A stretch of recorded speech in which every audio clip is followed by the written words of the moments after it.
Jamal Washington looked out the large window as the Earth grew smaller behind the luxury spaceship, Stellar Majesty. At 17 years old, he was the youngest person ever invited to speak at the Galactic Science Symposium. His work on wormhole physics had shocked the scientific community, especially coming from someone so young. Jamal checked his ticket again and walked down the main hallway of the ship.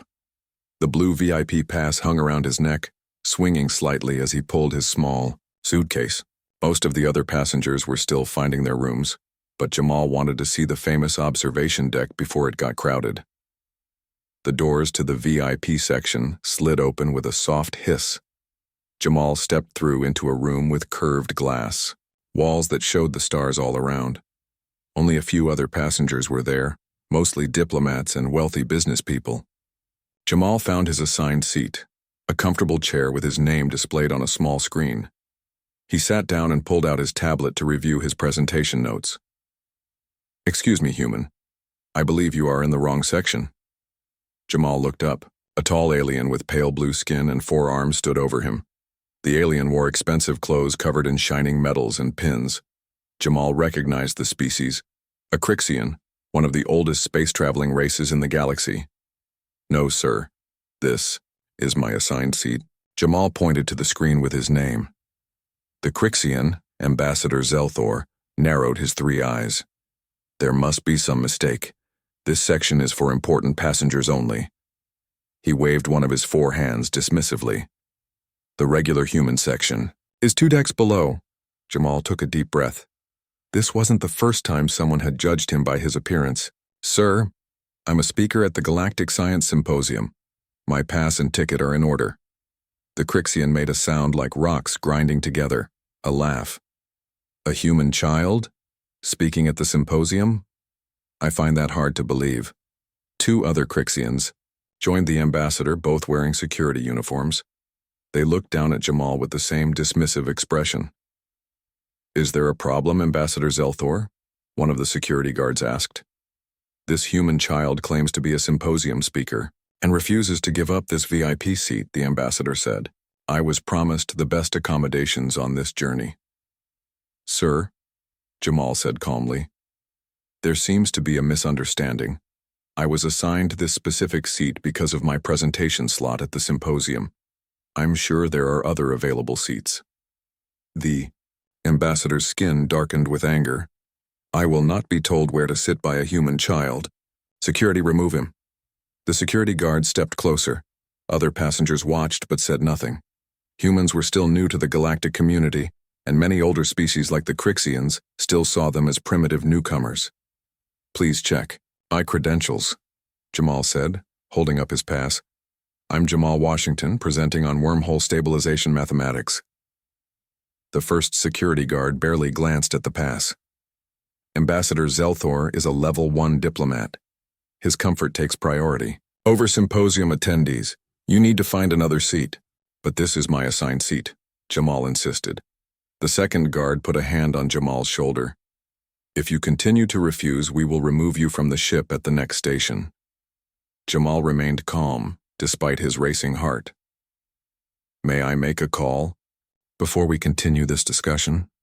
The guards looked at each other, then nodded. "Make it quick," the first one said.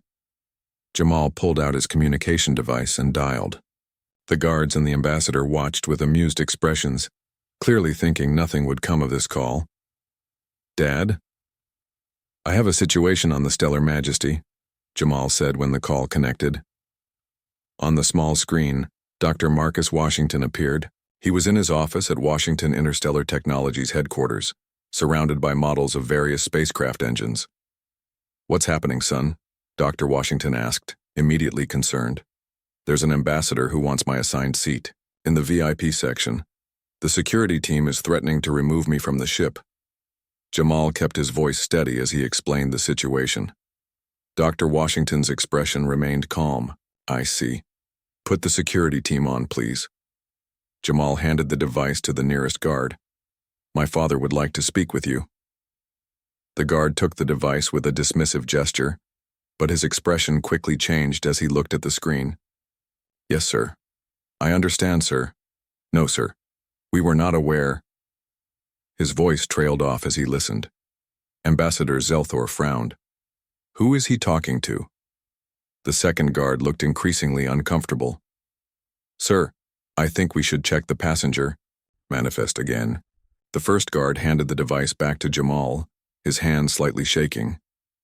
My apologies, Mr. Washington. There has been a misunderstanding. The ambassador pushed forward. Who was that? I demand to know. The ship's intercom system suddenly activated. Ambassador Zelthor in Security Team 5, please report to the captain's office immediately. Repeat, Ambassador Zelthor in Security Team 5 to the captain's office immediately. The security guards looked truly afraid now. Sir, we need to go, one said to the ambassador. This is ridiculous. I demand to know what is happening. The ambassador's voice was loud enough that everyone on the observation deck was now watching. Captain, Olivia Rodriguez entered the room, walking quickly toward their group. Her uniform was perfectly pressed and her expression was serious. Ambassador Zelthor, she said with a quick bow, I must apologize for this confusion. I see you've met Jamal Washington. This human child, the ambassador scoffed. This human child is the son of Dr. Marcus Washington, CEO of Washington Interstellar Technologies, Captain Rodriguez said. The company that designed and built the engines powering this ship and most vessels in the Galactic Alliance fleet. The ambassador's blue skin turned almost white. Additionally, the captain continued, Jamal is the keynote speaker at the symposium. His work on wormhole stabilization has been called the most important breakthrough in faster-than-light travel in the last century. Jamal sat quietly, watching the ambassador's reaction. I was not informed, the ambassador said, his voice much quieter now. We have another VIP suite available that I'm sure will meet your needs, Ambassador, Captain Rodriguez said. Please, allow me to show you personally. As the captain led the stunned ambassador away, she turned back to Jamal. Mr. Washington, please accept our deepest apologies. If there's anything you need during your journey, don't hesitate to ask. Jamal nodded. Thank you, Captain. When they were gone, Jamal picked up his communication device again. His father was still on the line.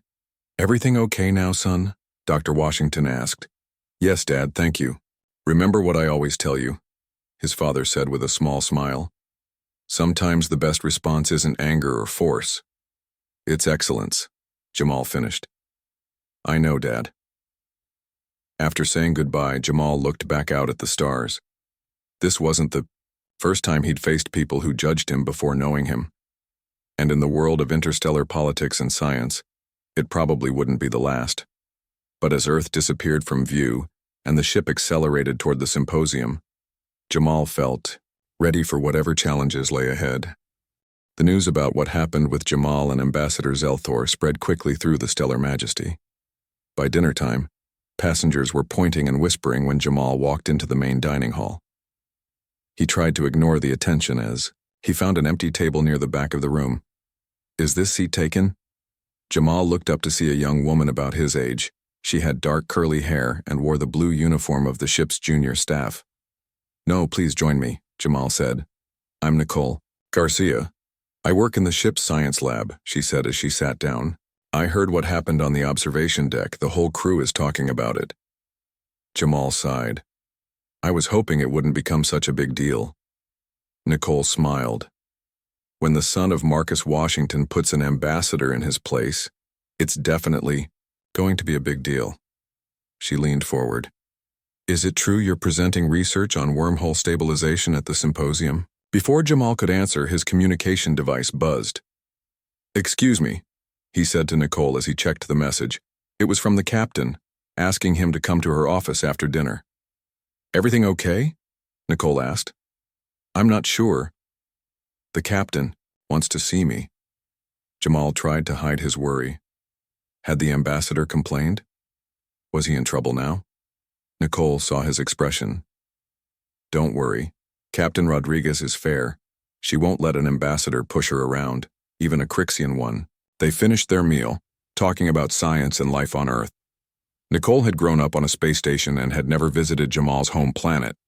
Her questions helped him relax and forget about the meeting ahead. After dinner, Jamal made his way to the captain's office. When he arrived, he was surprised to find his father on a large screen, talking with Captain Rodriguez. They both turned when he entered. "Jamal, thank you for coming," Captain Rodriguez said. "Your father and I were just discussing today's incident." "Am I in trouble?" Jamal asked. Dr. Washington smiled from the screen. "Not at all, son. Quite the opposite. Ambassador Zelthor has filed an official complaint," Captain Rodriguez explained, "but not against you. He's complaining about his own security team for their treatment of you." Jamal blinked in surprise. "Really? Why would he do that?" "Politics," Dr. Washington said. The ambassador realized he made a serious mistake. This is his way of saving face. Captain Rodriguez nodded. "The Crixian Empire is very concerned about their image. When the ambassador learned who you were, he quickly changed his approach." "So what happens now?" Jamal asked. "Ambassador Zelthor has requested a meeting with you," Captain Rodriguez said. "He wants to personally apologize and discuss your research." Jamal frowned. "He wasn't interested in my research before he knew who my father was." Dr. Washington's expression grew serious on the screen. "That's often how it works, son. People judge books by their covers until they learn better. The important thing is what you do next." "What do you mean?" Jamal asked. "You have a choice," his father explained. "You can reject the ambassador's apology and create a diplomatic problem, or you can accept it and possibly change how he sees humans, especially young black humans like yourself." Captain Rodriguez added, "The ambassador has significant influence in the scientific community. His support could help your research reach more people." Jamal thought about it. He was still angry about how he'd been treated, but he also remembered his father's advice about excellence being the best response. "I'll meet with him," Jamal decided. "When?"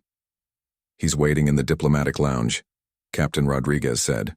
"I can take you there now if you're ready." Jamal looked at his father on the screen. Dr. Washington nodded encouragingly. "I'm ready," Jamal said. The diplomatic lounge was the most luxurious room Jamal had ever seen. The walls seemed to be made of gold, and the furniture looked like it belonged in a palace. Ambassador Zelthor stood when Jamal and the captain entered. "Mr. Washington," the ambassador said with a formal bow. "Thank you for agreeing to meet with me." Captain Rodriguez gave Jamal a reassuring nod and left them alone. Jamal noticed the ambassador seemed different, less arrogant, more careful. "Please, sit," Ambassador Zelthor said, gesturing to a comfortable chair. Jamal sat down, his back straight, just as his father had taught him for important meetings. "I must offer my sincere apologies for the misunderstanding earlier today," the ambassador began. "My behavior was inappropriate." "Thank you for the apology," Jamal said simply. The ambassador seemed surprised by Jamal's calm response. "Your father is a very respected man in the galaxy. I was unaware of your connection to him." Jamal met the ambassador's three eyes directly. "With all respect, sir, that shouldn't matter. No passenger deserves to be treated the way I was, regardless of who their parents are." For a moment, the ambassador looked like he might get angry again. Then his expression softened. "You are correct, of course. You speak with wisdom beyond your years." The ambassador moved to a small table and returned with a data pad. "I have reviewed your research proposal for the symposium. Your work on wormhole stabilization is impressive." "You've read my work?" Jamal asked, genuinely surprised. "After our unfortunate meeting, I made it a priority," the ambassador admitted. "I must confess, I did not believe a human so young could produce such advanced theories." "Age doesn't always determine ability," Jamal said. "Indeed." The ambassador sat forward. "The equations in your third proof, they challenge theories my people have held for centuries. How did you develop this approach?" For the next hour, Jamal and Ambassador Zelthor discussed wormhole physics. Despite himself, Jamal began to enjoy the conversation. The ambassador knew the subject well and asked intelligent questions. As they talked, Jamal could see the ambassador's view of him changing. "Your insights could revolutionize interstellar travel Ambassador Zelthor said finally. The Crixian Science Academy would benefit greatly from hearing your ideas directly. Are you inviting me to speak at your academy? Jamal asked. The ambassador nodded.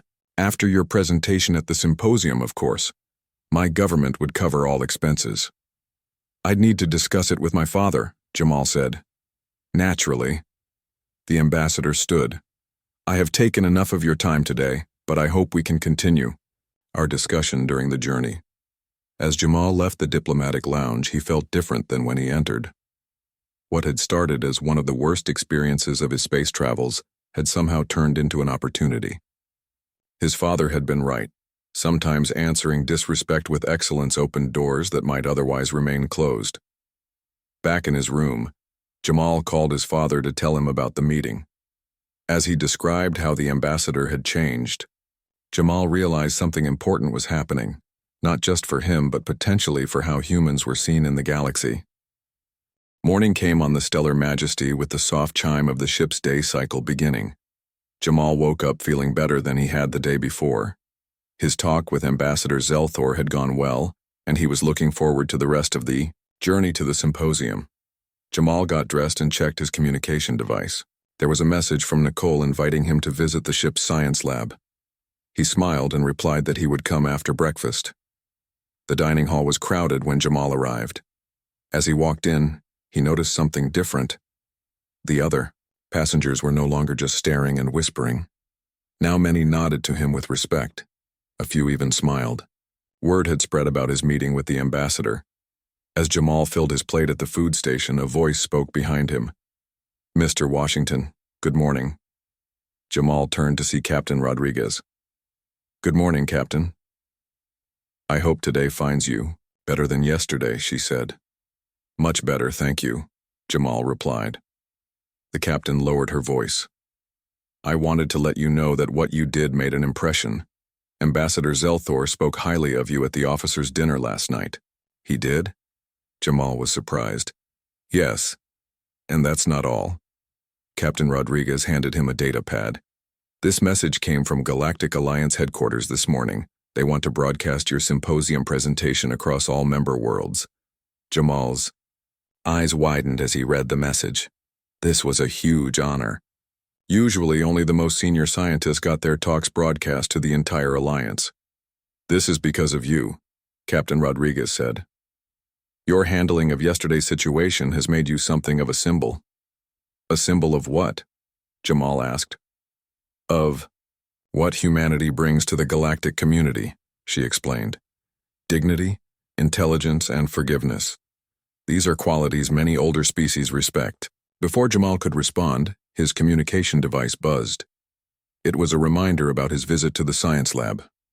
I should go, he said, handing the data pad back to the captain. Thank you for telling me. One more thing, Captain Rodriguez said. We're hosting a formal dinner tonight for the symposium speakers. As our youngest presenter, would you be willing to say a few words? Jamal hesitated. Public speaking wasn't his favorite thing, but he thought of his father. Dr. Washington always said that leadership meant stepping up when asked. I'd be honored, Jamal said. The captain smiled. Excellent. The dinner begins at 1900 hours. After finishing his breakfast, Jamal made his way to the science lab on the lower deck. The doors slid open to reveal a large room filled with equipment. Nicole was working at a computer station. You came, she said when she saw him. I wasn't sure if you would. You must be busy after everything that's happened. Not too busy for science, Jamal said with a smile. Nicole showed him around the lab. It was impressive, with the latest equipment for studying space phenomena. As a junior science officer, Nicole's job was to monitor space conditions around the ship and alert the navigation team of any dangers. Want to see something cool? Nicole asked, leading him to a large screen. She pressed a few buttons, and the screen showed a swirling mass of energy. Is that a wormhole? Jamal asked, leaning closer. Not yet, Nicole explained. It's a proto-wormhole forming near our route. We're monitoring it because it might grow into a full wormhole in the next few days.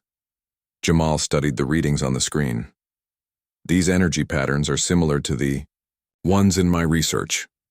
That's why I wanted to show you, Nicole said.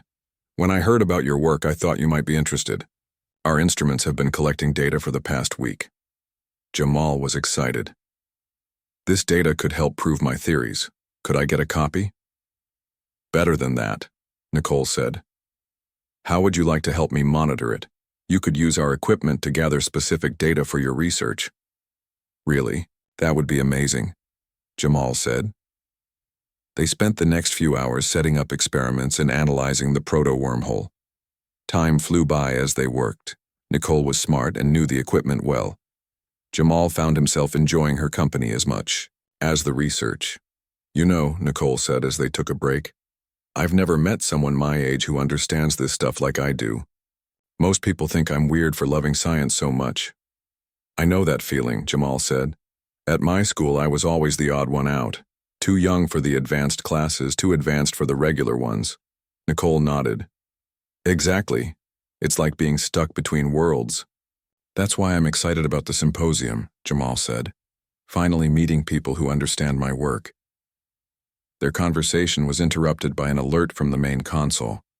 Nicole rushed over to check it. That's strange, she said, looking. At the readings, Jamal joined her. What's wrong? The proto-wormhole is growing much faster than we predicted. She pointed to a graph on the screen. At this rate, it will form a complete wormhole right in our path in about 6 hours. Is that dangerous? Jamal asked. It could be. A new wormhole is unstable. If the ship gets too close... Her voice trailed off. We should tell the captain, Jamal said. Nicole nodded and pressed the communication button. Bridge, this is Junior Science Officer Garcia. We have a situation in the science lab that requires the captain's attention. Stand by, came the reply. While they waited, Jamal looked more closely at the data. Something about the energy patterns seemed familiar. He pulled out his tablet and compared them to his research notes. Nicole, look at this, he said. These patterns match the equations in my third proof. If I'm right, this wormhole isn't forming naturally. What do you mean? Nicole asked. I think someone is creating it, Jamal explained. These energy signatures are too precise, too controlled. The doors to the lab opened, and Captain Rodriguez walked in with her first officer. What's the situation? The captain asked. Nicole explained about the growing wormhole while Jamal showed them his findings. If Jamal is right, Nicole concluded, then someone is deliberately creating a wormhole in our path. But who would do that? The first officer asked.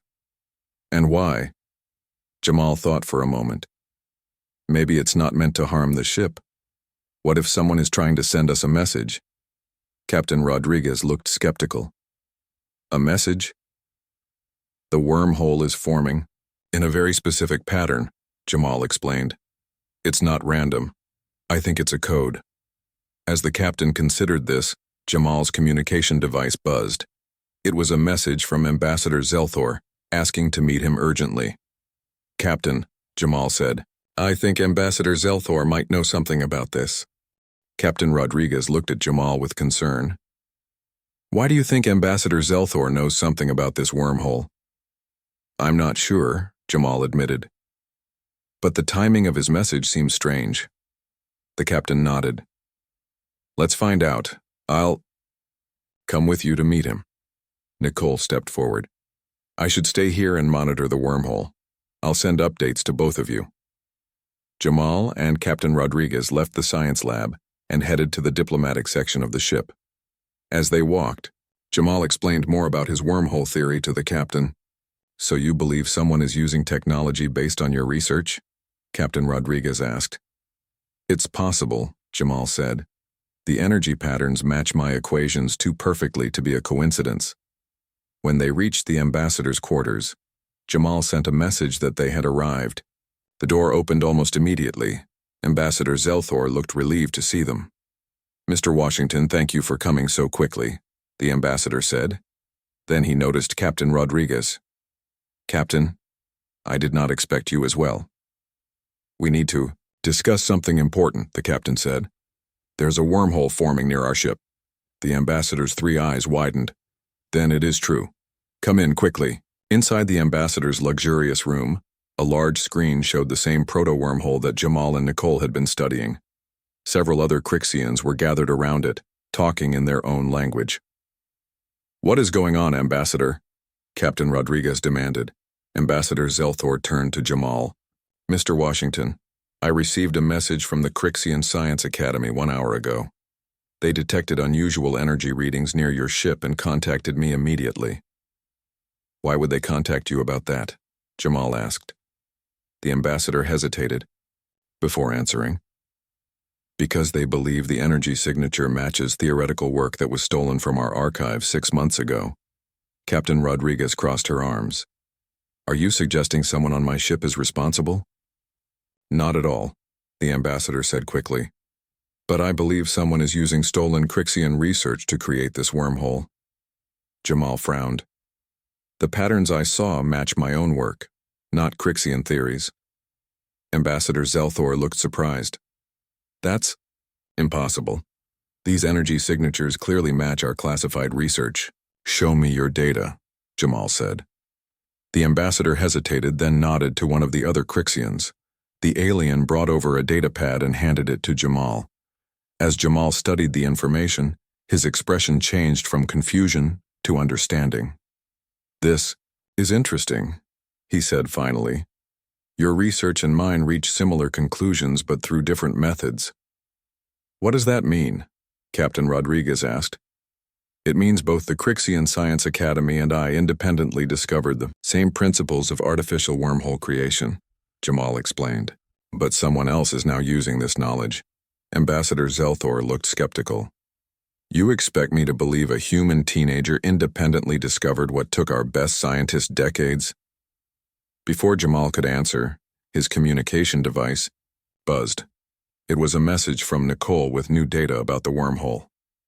"The wormhole is stabilizing faster than expected," Jamal read aloud. "It will be fully formed in 2 hours, not 6.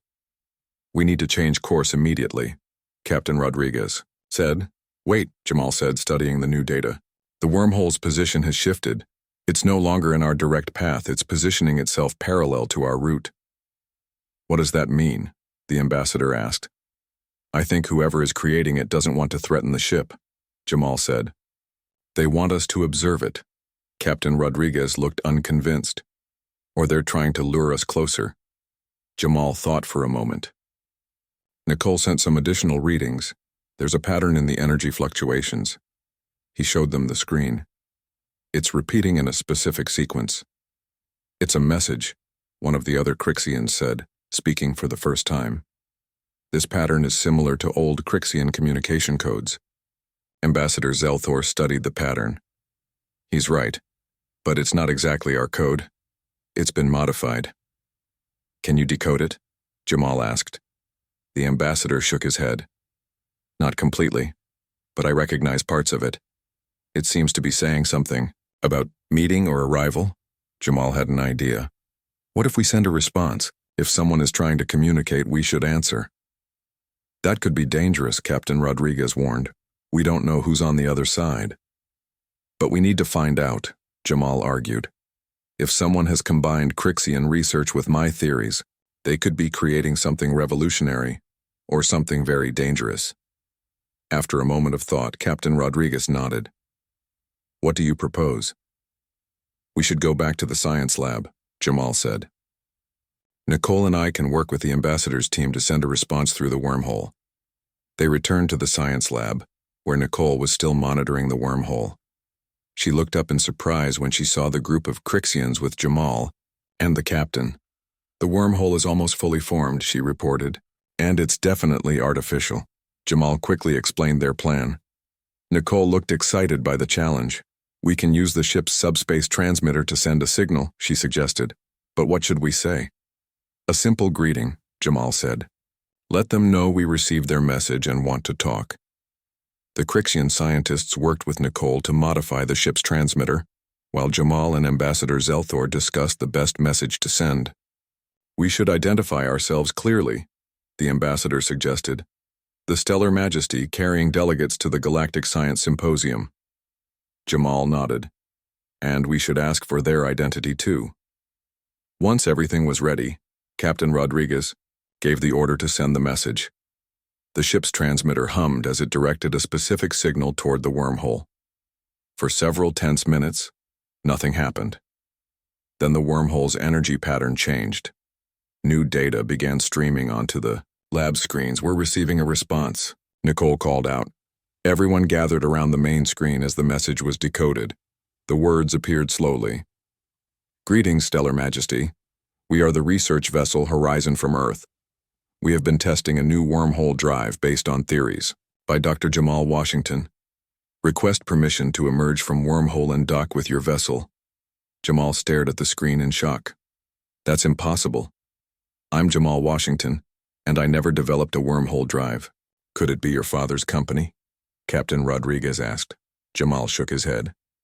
My father would have told me about something this important. The message must be a trick, Ambassador Zelthor said. Someone is trying to deceive us. Wait, Nicole said, pointing to new information appearing on the screen. There's more. The next part of the message read, Timestamp October 15, 2041. Jamal gasped. That's 15 years in the future. Everyone in the room fell silent as they realized what this meant. The ship on the other side of the wormhole was claiming to be from the future, Jamal's future. Captain Rodriguez was the first to recover. We need to verify this somehow. How can we be sure they're telling the truth? I have an idea, Jamal said. Let's ask them something only I would know, something from my research that I haven't published yet. As they prepared to send another message, Jamal wondered what this could mean. Had his work eventually led to time travel? And if so, why had his future self sent a ship back to this exact moment? The science lab was silent as Jamal composed his question for the ship claiming to be from the future. He thought carefully about what to ask, something only he would know, something not in any of his published work. I've got it, Jamal said, finally. He typed a message asking about a specific equation he had written in his personal notebook just 2 days before leaving Earth. It was a new approach to wormhole stabilization that he hadn't shared with anyone yet. They sent the message and waited. The response came back almost immediately, equation confirmed. This was the foundation of your breakthrough at age 19. To further prove our identity, the night before you left for this symposium, your father gave you his lucky pen, the one he used to sign his first Starship contract. Jamal's eyes widened. That's true. No one on this ship could know that. Captain Rodriguez looked troubled. So they're really from the future? Your future? It seems impossible, Ambassador Zelthor said, but the evidence suggests they're telling the truth. Should we allow them to dock with our ship? Nicole asked. Captain Rodriguez considered this. It's risky, but if they wanted to harm us, they could have done so already with their technology. She made her decision. Tell them they can send one representative to meet with us in the main conference room. Jamal sent the message. The reply came quickly, agreeing to the captain's terms. The wormhole would remain stable while a single person traveled through to meet them. The next hour was tense as they prepared. Security officers were positioned around the conference room. Jamal, Nicole, Captain Rodriguez, and Ambassador Zelthor waited inside. No one knew what to expect. At exactly the arranged time, a bright light appeared in the center of the room. It expanded into a small portal, a miniature version of the wormhole they had been monitoring. A figure stepped through and the portal closed behind them. The person who stood before them was tall and dignified, wearing a white uniform with blue trim. He was clearly human, with dark skin and familiar features that made Jamal catch his breath. The man looked at Jamal and smiled. Hello, younger me. Everyone stared in shock. The visitor was an older version of Jamal, perhaps in his early 30s, with the same eyes but with faint lines of experience around them. This is impossible, Ambassador Zelthor whispered. Not impossible, the older Jamal said. Just very difficult and expensive in terms of energy. We can only maintain the connection for 30 minutes before our wormhole collapses. Captain Rodriguez found her voice. Why are you here? What's so important that you'd risk time travel? The older Jamal turned to her. To deliver a warning and an opportunity. In my time, the relationship between humans and the Crixian Empire has become strained. What happens in the next week, at the symposium, will set the course for the next 15 years. What goes wrong? Jamal asked his older self. Nothing goes wrong exactly, his future self explained. Your presentation is a success. Your theories are proven correct. But the Crixians claim the work as their own, based on research they say was stolen from them. Ambassador Zelthor straightened. We would never. Not you personally, Ambassador. The older Jamal interrupted. But others in your government saw an opportunity and took it. It led to years of distrust between our species. So you came back to prevent this? Nicole asked. I came back to change it, the older Jamal corrected. To create a partnership instead of a rivalry. He reached into his pocket and pulled out a small device which he placed on the table. This contains the complete research from both our timeline and the Crixian archives. Together, they form something greater than either alone. Joint research, Jamal said, understanding immediately. His older self nodded. Exactly. Instead of arguing over who discovered it first, we propose a formal collaboration between humans and Crixians. Together, we can achieve in 5 years what took us 15 in my timeline. Ambassador Zelthor approached the device cautiously. And what does the Crixian Empire get from this arrangement? Equal credit and access to technology that will revolutionize space travel, the older Jamal said. Plus the beginning of a genuine friendship between our species instead of centuries of suspicion. The ambassador seemed to consider this. I would need approval from my government. Of course, the older Jamal said. But I can tell you they will agree, because in an alternate timeline where we proposed this, they accepted immediately. Captain Rodriguez looked skeptical. You've done this before? In a way, the older Jamal explained. We've run simulations of multiple approaches. This one has the highest probability of success. Jamal studied his older self with fascination. So the symposium presentation should become a joint presentation between you and the Crixian delegation, his future self finished. The device contains all you need to update your research. Ambassador Zelthor can choose his best scientist to work with you. The ambassador nodded slowly. This is unprecedented, but I see the wisdom in it. The older Jamal smiled. Good. Now, I have very little time left. He turned to his younger self. Jamal, this moment, right now, is even more important than that incident with the VIP seat. That seems hard to believe, Jamal said. That incident showed you how to handle disrespect with dignity, his older self explained. This moment will show you how to turn potential conflict into lasting cooperation. Remember what Dad always says. Sometimes the best response isn't anger or force, Jamal recited. It's excellence. They finished together. A soft beeping came from a device on the older Jamal's wrist. My time is almost up. The wormhole will only remain stable for 2 more minutes. Will we meet again? Jamal asked. His older self smiled. In a way, you'll become me, or a better version of me if you make the right choices. He turned to Ambassador Zelthor. The future of 2 species depends on what you do next, Ambassador. I will not disappoint, the ambassador said with unexpected humility. The older Jamal nodded, then looked at Nicole. And keep an eye on this one, he said to his younger self with a small smile. She becomes very important. Nicole blushed as the older Jamal stepped back. The air shimmered around him as the portal began to form again. One last thing, he said, as the light grew brighter. Dad is going to call tomorrow. Tell him yes to the Mars project. Trust me on this. Before Jamal could ask what that meant, his future self was gone in a flash of light. The room was silent for a long moment. Then Captain Rodriguez spoke. Well, that was certainly the most unusual diplomatic meeting I've ever attended. Ambassador, Zelthor turned to Jamal. It seems we have work to do, Mr. Washington. Shall we examine this new research together? Jamal nodded, still processing everything that had happened. Yes, I'd like that. As they left the conference room, Nicole fell into step beside Jamal. "So, I become very important, huh?" she said with a smile. Jamal felt himself blush. Apparently so. That evening, as Jamal prepared for the formal dinner, he thought about the incredible day he'd had. What had started as a simple journey to a science symposium had turned into something that might change the future of human and Crixian relations. When he entered the dining hall, he saw Ambassador Zelthor waiting for him.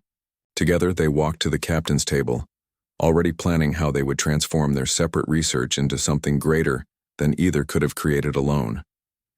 And as the stars streamed past the ship's windows, Jamal thought about what his older self had said. Excellence wasn't just about proving yourself to those who doubted you.